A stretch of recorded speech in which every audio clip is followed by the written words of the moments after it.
30%, but it's manageable. It's understood. But in terms of the statistics, the number of people that we have assisted is 132,000. Yeah. Is there a cap off of students each year annually that you're able to fund, and what is that figure? We don't have a defined figure. That depends on the budget that is available. But the trend has been that we normally receive applications between 20 to 24,000 in a year, and we provide at least to about 17,000, 16,000. Yeah. Specifically last year, we have awarded more than 17,000. Okay. Yeah. As I mentioned earlier, the online application process kicked off in December last year, and it will close at the end of this month. How's the process been going so far? The process is a little bit slow. As of yesterday, we have received about 3,818 applications, and we hope to finalize the process by the end of January, because when the applications are coming in, then also the validations takes place. Right. So that we can be able to provide some feedback to those who qualify. But we just hope that the speed will pick up probably in the next 2 weeks.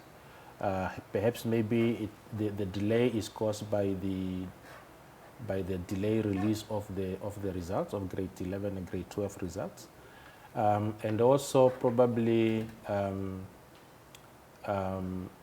by people that were studying outside the country, that did their grade 12 or grade 11 outside Namibia, who would normally be the applicants.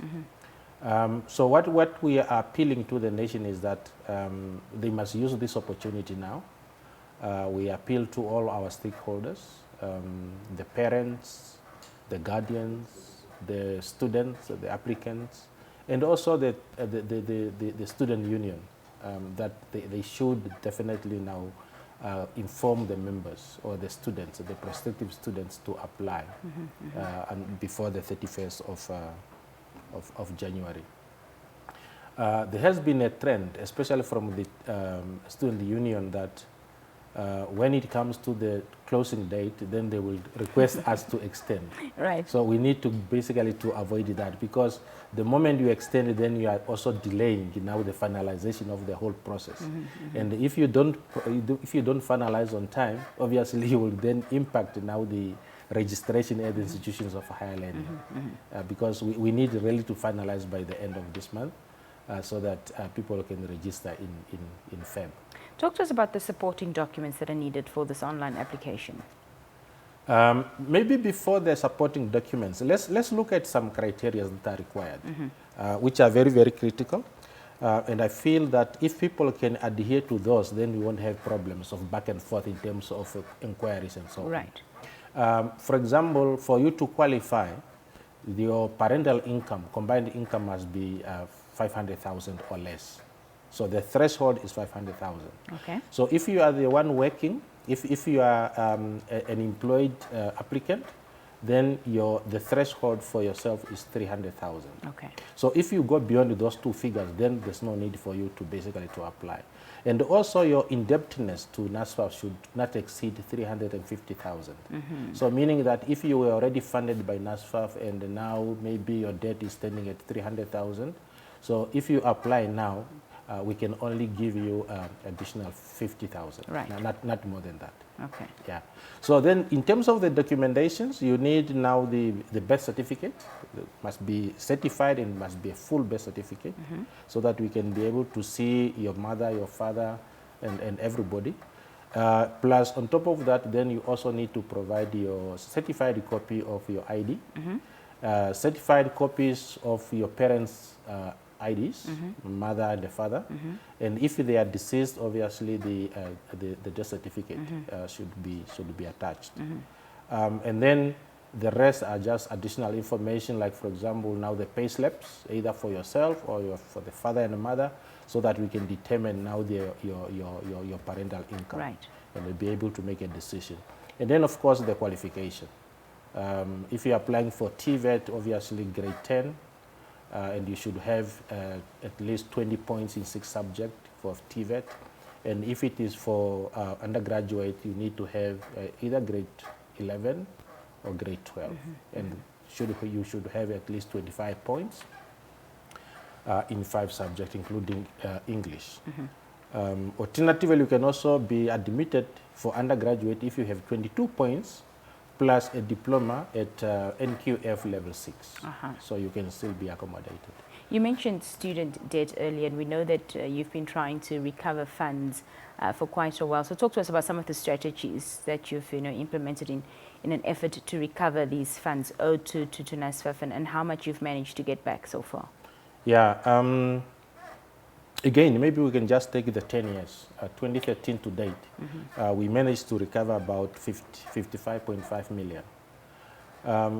But the strategy that we are employing currently now, we have a program running whereby we are forgiving the interest on the student loans. Right. But I want to make it clear, because I think many people have misunderstood it when it was announced by His Excellency in April last year. The program is running from June 2022, and it will end in July 2023. Now, the main purpose is just basically to give people a relief in terms of the interest that accrued on your loan. Right. So it does not mean that now we have to stop paying completely, because I mean some people took it that no, they don't have to pay anything for the next 12 months. But we are just saying, if your principal amount is 30,000 and your interest amount is 10,000, so what we have forgiven you is the 10,000, the interest. And you must settle that before the end of July. Otherwise, then obviously, as from the 1st of August, then the interest will start accumulating again. Yeah. So I appeal to the people that, I mean, our former beneficiaries, that use the opportunity, if you can, settle your principal amount because your interest amount is forgiven. Now, however, we will continue to work with our partners, with the employers, with the credit unions, with the stakeholders, to track down people that benefited before. And also at the same time, we will try to list those defaulters that are not willing to come forth, and also we will be taking them to court as per the due process. Now, the intention is not to name and shame anybody in the process. The intention is basically just to recover what we can recover, so that the Namibian child is not affected negatively in terms of funding. And also, I mean, we know that we have a lot of competing priorities now at government level. Right. So the government cannot fund the whole lot. So currently now, last year our budget was about 1.6 billion. This year we are projecting at 1.7 billion. So that's a lot of money. But if we can get something from those who have benefited before, and they are gainfully employed, that will help a lot. Thank you. Currently now the amount owed is about 7.8 million. The 2.6 million, billion. The 2.6 billion is written off as a result of the amnesty that was announced by the president. So we are trying now to recover the other 5 billion. Mr. Hamwele, that's all the time we have this evening. We thank you so much for joining us this evening. Thank you so much for having me. That was Mr. Olavi Hamwele, the Chief Human Capital and Corporate Affairs at NSFAF, speaking to us. We'll be right back shortly after this.